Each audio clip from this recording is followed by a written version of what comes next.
Hi there. This is Chris. Here's another RPM inspired Pro Tools kind of poke around from a tune that I did back in 2012. Definitely kind of looking forward to RPM month and writing some new music. So just kind of poking around, looking at what I've done over the last few years. This one was done in 2012, right after I had, I think it was in December, I went on tour with Bombino for a couple of weeks.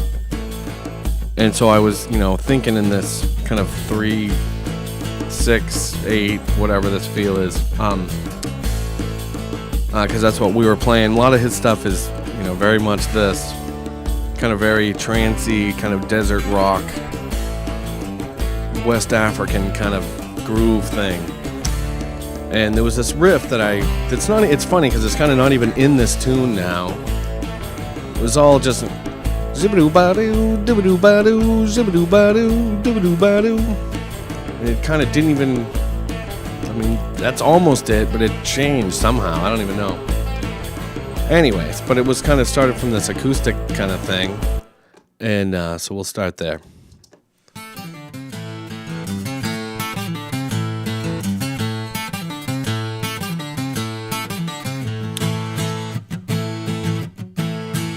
And so there's really two of them there, and this is just a regular old 6-string, and this is a high-strung 6-string. There's like the extra strings from a 12-string set, that like Nashville tuning or whatever you would call it. Kind of got into that with Mike Langarten about 10 years ago. He kind of turned me onto it, and I love it. I use it all the time. Just kind of fills the sound out. You can do all kinds of different stuff with it. It's such a cool thing. Even in this situation where they're just playing the same thing, just kind of fattens the guitar. You can pan them each way or play different things, whatever.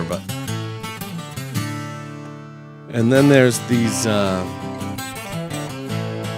other kind of, they're not rhythm guitars, I don't know. Kind of just a supportive guitar. And those are basically playing the same thing again. Identical, panned hard each way. Played through, I've got a little Univox amp from the 60s.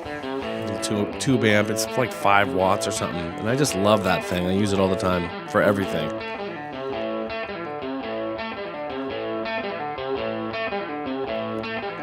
Nothing fancy there. Can move on to the bass.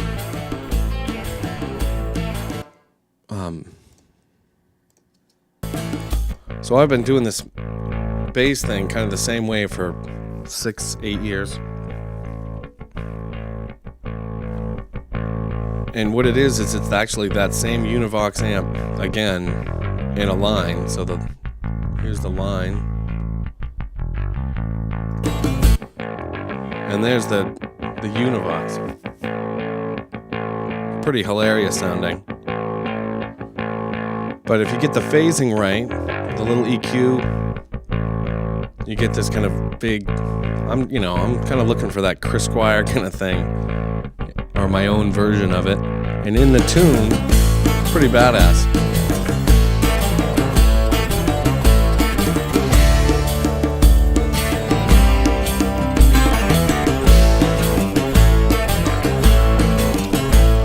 Okay, so I guess the next thing after that would be to talk about some of the percussion.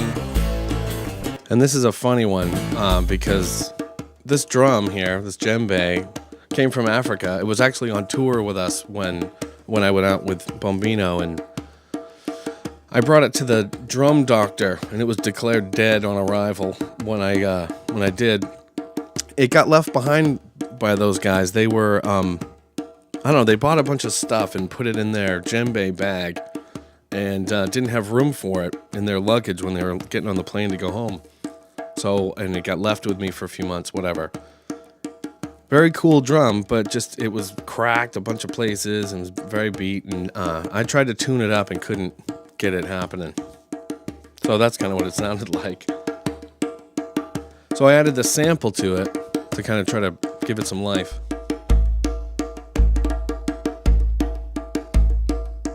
That's all it really needed. And it's not that it's perfect, but it's kind of what I did. Here's the sample by itself.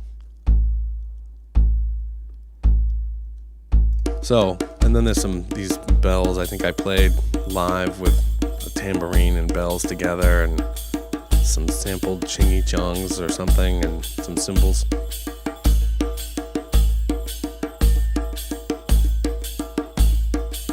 So that's kind of it. Kind of funny to listen to the tune without that low.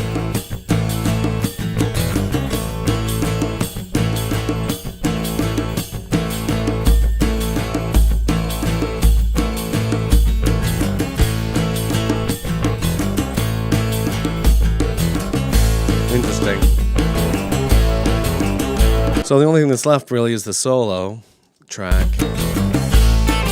which again is that Univox amp. I think it's probably Electra, played through the Univox. And it's got this real fuzziness to it that I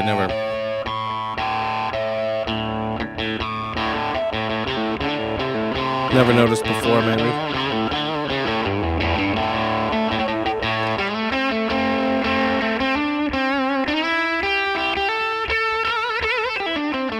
One of those things that kind of gets lost when the mix is, when everything's on.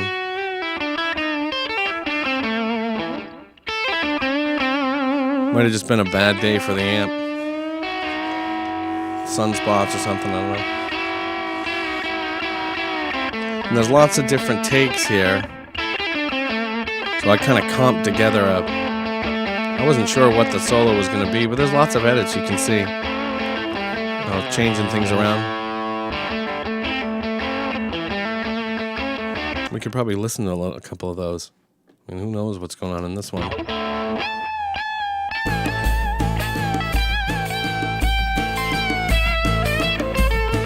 Yeah.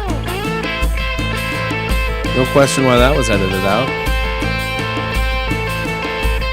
That's what this one like.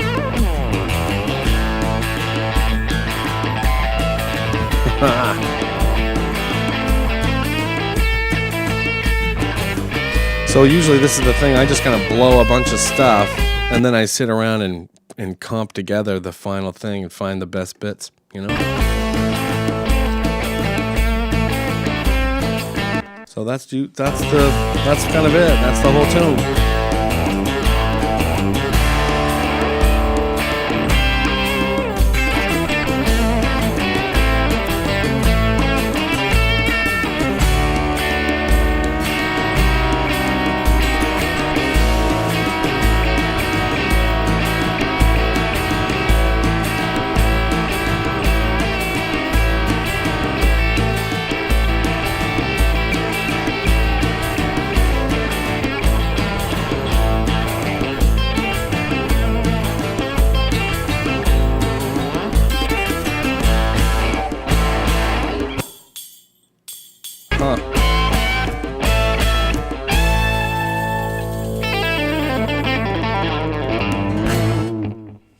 Well, there you have it. So, thanks for watching.